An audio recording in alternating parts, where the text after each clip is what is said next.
Oke guys, Assalamualaikum warahmatullahi wabarakatuh. Perkenalkan, nama saya Zahra Elmaira Cantika dengan NPM 2444118 dari Prodi Ilmu Komunikasi, Fakultas Ilmu Sosial dan Ilmu Politik.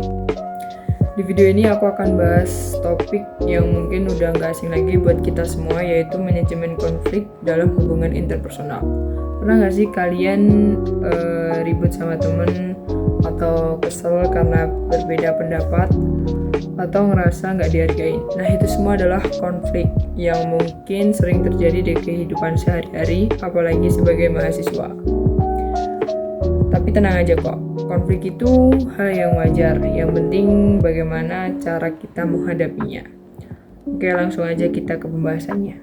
Nah, yang pertama itu, apa sih konflik itu? Konflik adalah situasi ketika ada perbedaan, bisa soal perbedaan berpendapat,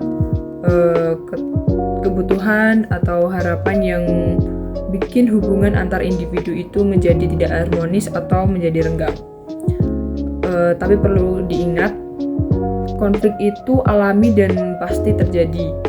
Yang penting adalah bagaimana cara kita mengelolanya, bagaimana cara kita menghadapinya, dan bukan malah menghindar. Nah, yang kedua yaitu ada jenis-jenis konflik interpersonal. Secara umum, konflik interpersonal itu dibagi menjadi beberapa jenis. Yang pertama yaitu ada konflik nilai. Misalnya berbeda prinsip hidup. Ya, setiap orang pasti mempunyai prinsip hidupnya masing-masing.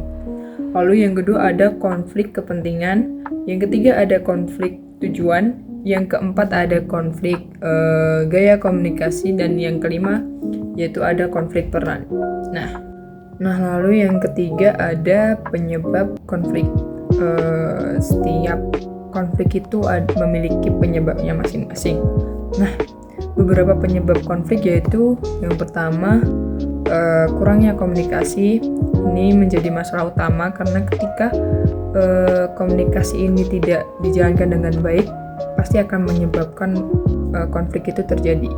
Lalu yang kedua ada salah paham. Yang ketiga ada ego masing-masing yang terlalu tinggi. Keempat ada kurangnya empati. Banyak konflik itu karena sering terjadi salah paham, kurang komunikasi, atau emosi yang nggak terkontrol. Jadi penting banget buat belajar ngerti perasaan orang lain. Tetapi ya terkadang ketika kita udah ngerti sama perasaan orang lain, tapi ya orang lain itu belum tentu balik ngerti sama perasaan kita. Nah, dari sini kita bisa mengambil kesimpulan kalau konflik itu adalah hal yang normal dan pasti akan kita temui. Tapi kalau kita bisa mengatur konflik itu dengan baik, justru hubungan kita akan bisa menjadi lebih kuat dan dewasa, serta kita akan mudah menghadapi masalah-masalah yang datang ke hidup kita.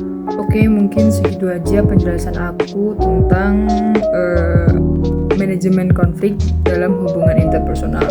Semoga penjelasan tadi bisa menambah pemahaman buat kita semua tentang pentingnya komunikasi dan empati dalam menyelesaikan konflik.